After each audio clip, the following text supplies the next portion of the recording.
नमस्कार।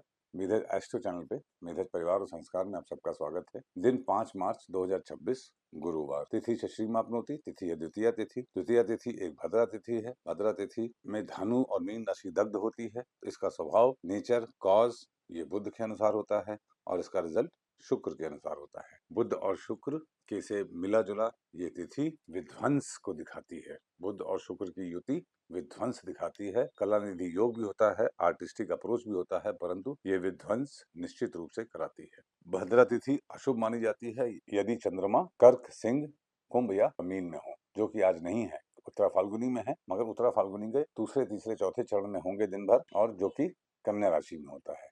इसीलिए द्वितीय की अशुभता आज नहीं मानी जाएगी। द्वितीय तिथि में जन्मे लोग जीवन में शनै शनै ही तरक्की करते हैं।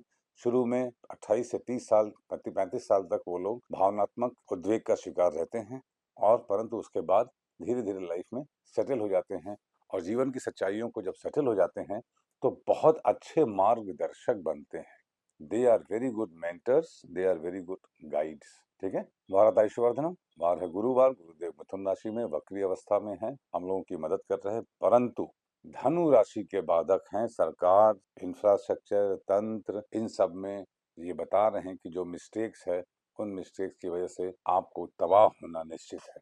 जो आज नहीं तबाह हो रहे हैं, वो गुरुदेव के मिथुन में रहते रहते निश्चित रूप से तबाह हो जाएंगे।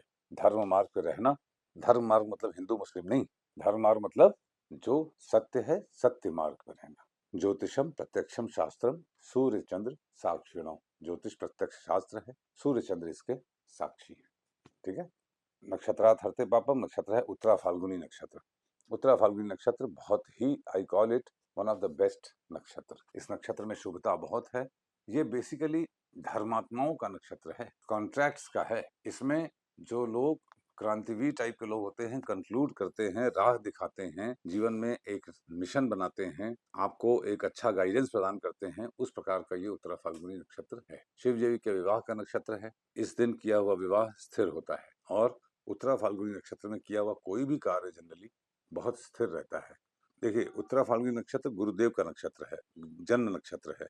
इसीलिए आज के दिन गुरु के लग्न वाले लोगों के लिए अच्छा दिन नहीं है। ना गुरुवार को पैदा हुए लोग, ना गुरु की होरा वाले लोग, ना गुरु की महादशा वाले लोग। जन्म नक्षत्र जब होता है तो बच्चा हेल्पलेस होता है, वो डिपेंडेंट होता है। इसीलिए आज के दिन गुरु प्रधान लोगों को थोड़ा सा डिपेंडेंट रहना पड़ सकता है। इसलिए अपने विवेक का उचित इस्तेमाल करें। जब उत्तरा फाल्गुनी नक्षत्र होता है तो उत्तराषाढ़ा, रेवती और पुनर्वसु भी जागृत हो जाता है। योगात रोग निवारण योग है शूल योग, उसके बाद गंड योग है। देखिए, शूल योग, गंड योग, अश्लेषा और मघा, फिर से पितरों का पुट आ गया। देखिए, कितनी बार आपको पंचांग में महीने में होता है कि घूम फिर के पितर आपको अपनी याद दिलाना चाह रहे हैं। क्या बिना पंचांग को जाने आपके पितर आपको आए दिन याद कर रहे हैं, ये एहसास हो पाता है? नहीं। इसीलिए पंचांग का अनुभव एक आध्यात्मिक अनुभव है, अपने से अपने को मिलाने का अनुभव है। शूल योग है, फिर गंड योग है, अश्लेषा और मघा, मतलब टफ ट्रांसफॉर्मेशन। आज के दिन होने वाली, अगर जीवन में आपको कठिनाई प्राप्त हो रही है, कठिनाई से कोई परिवर्तन हो रहा है, समझ लीजिए कि आपके पितृ प्रसन्न नहीं है। उनकी प्रसन्नता के लिए वो कार्य कीजिए जो आपको मालूम है कि उनको पसंद है। उसी प्रकार के दान और उसी प्रकार का आचार व्यवहार करना। कार्य सिद्धिश कर्ण है घर करण। तो अब गुरु की कितनी महानता है देख लीजिए। गुरु यहाँ कर्ण में भी आ गए, मिथुन में वक्री हैं। अब आप अपनी लिस्ट में अगर आएंगे हम लोग, तो लिस्ट में क्या देखेंगे हम लोग? गुरुवार है, चूंकि किसी के यदि कोई प्लैनेट रेवती में है, अनुराधा में है, अश्वनी में है, पुनर्वसु में है और पुष्य में है, उसको सर्वार सिद्धि के अनुसार फल मिलेगा। और यदि रोहिणी में है तो उत्पात योग, मृगशिरा में है तो मृत्यु योग, आर्द्रा में है तो काण योग। ये जो फैक्टर्स मैं अब बोल रहा हूँ, ये बहुत बहुत इंपॉर्टेंट है दिन के पंचांग को समझने के लिए। उत्तरा फाल्गुनी नक्षत्र में 4 तारे होते हैं, बड़ा नक्षत्र है, देर तक शादी होती है, विवाह कार्यक्रम देर तक चलता है। ठीक है ना।